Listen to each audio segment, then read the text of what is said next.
도대체 민법은 어떻게 공부해야 하는 거야? 무슨 말인지 하나도 모르겠어 라며 답답해 하시는 분들을 위한 영상입니다. 궁금하신 분들은 끝까지 들어주세요.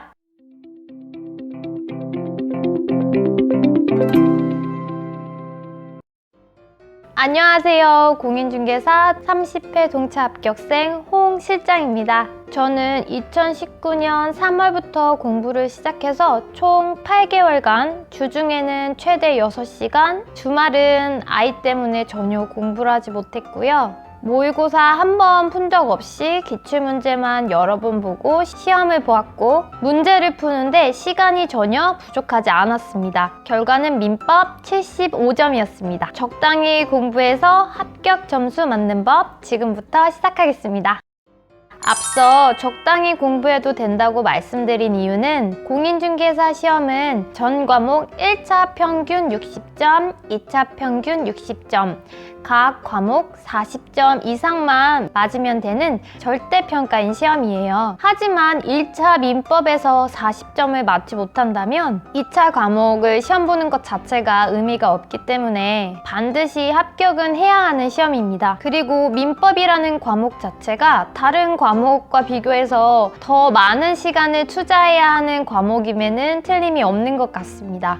하지만 민법을 잘 공부해두면 2차 과목인 중개사법에서 명의신탁 및 주택임대차보호법과 연결된 부분이 있어서 2차 과목을 공부하기 좀 수월해지실 수 있으세요.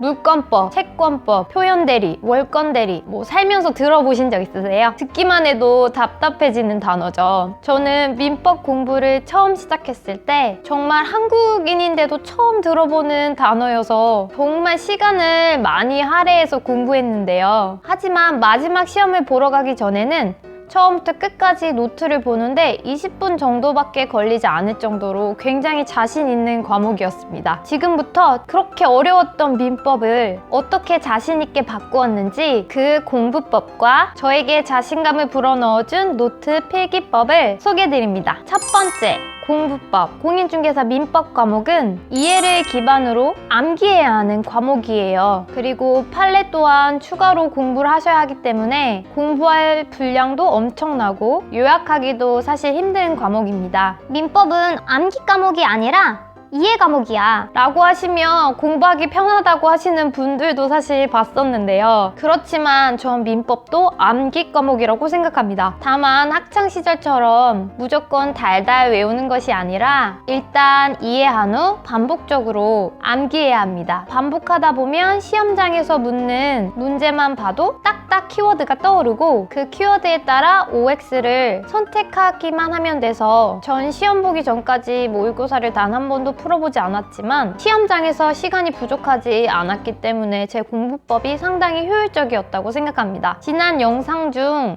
시간관리법에 대한 영상에서 전체 스케줄 짜는 법에 대해서 말씀드렸었는데요. 오늘은 그 영상과 연관지어 구체적인 공부법도 말씀드리겠습니다. 지난 영상이 궁금하신 분들은 위에 카드를 참고해 주시면 감사하겠습니다. 저는 주중 최대 6시간 정도만 공부할 수 있었는데요. 보시는 것처럼 월요일은 무조건 민법 강의를 들었고요. 강의를 보며 노트 정리를 계속 진행했었습니다. 그리고 노트를 기반으로 기출 문제를 풀어보는 것이 하루 기본 스케줄이었습니다. 월요일은 민법, 화요일은 학개론, 수요일은 공법 강의, 목요일은 중개사법, 금요일 첫째 주, 셋째 주는 공시법, 둘째 주, 넷째 주는 세법. 늘 같은 스케줄대로 공부를 했기 때문에 그날 무엇을 공부해야 될지에 대한 고민을 하지 않아서 공부 시간을 효율적으로 사용할 수 있었습니다. 두 번째, 노트 필기법. 전 사실 기본서보다 강의를 중심으로 노트를 정리했고 기출문제를 풀며 이해가 안 되는 부분만 기본서를 다시 보고 노트를 보강하는 형식으로 공부해서 제 합격의 핵심은 사실 노트에 있다고 해도 과언이 아닌데요. 그럼 제가 어떻게 노트를 작성했는지 함께 보시겠습니다. 전체 민법을 24장 앞뒤로 프린트하면 12장으로 정리했었습니다. 보시는 것처럼 한글과 워드를 이용하여 노트를 작성하였고, 전 손으로 쓰는 것보다 타자를 치는 게 더 빠르고 손으로 필기를 하면 한쪽 어깨가 기울어져서 학습을 오랫동안 할 수 없더라고요. 그래서 바른 자세로 앉아서 타이핑을 치니 앉은 자리에서 4시간 강의도 무리 없이 들을 수 있어서 이 방법을 선택했습니다. 이렇게 한글과 워드로 정리하게 되면 교수님이 추가 개념을 설명하시거나 기출문제와 관련된 부분을 찾을 때 Ctrl F 키를 이용해서 키워드로 검색할 수 있어서 중요한 내용을 추가하기에도 표시하기에도 매우 편리했습니다. 두 번째, 전체 흐름을 파악할 수 있도록 목차를 작성하였습니다. 저는 기본서에서처럼 목차를 맨 앞에 두는 것이 아니라 보시는 것처럼 챕터는 노란색으로, 세부 내용은 하늘색을 이용했고요.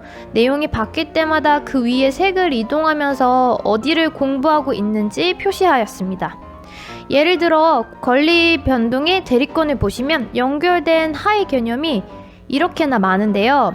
그 흐름은 크게 두 가지, 즉 삼면관계와 효과 귀속으로 나뉠 수 있고, 그러면 그 세부 내용을 알면 되는구나로 이해하면 생각보다 어렵지 않더라고요. 그럼 강의를 들을 때도 기출문제를 풀 때도 해당 부분을 연결해서 이미지로 떠올릴 수 있고 전체적인 흐름을 따라가는 데도 도움이 되었습니다.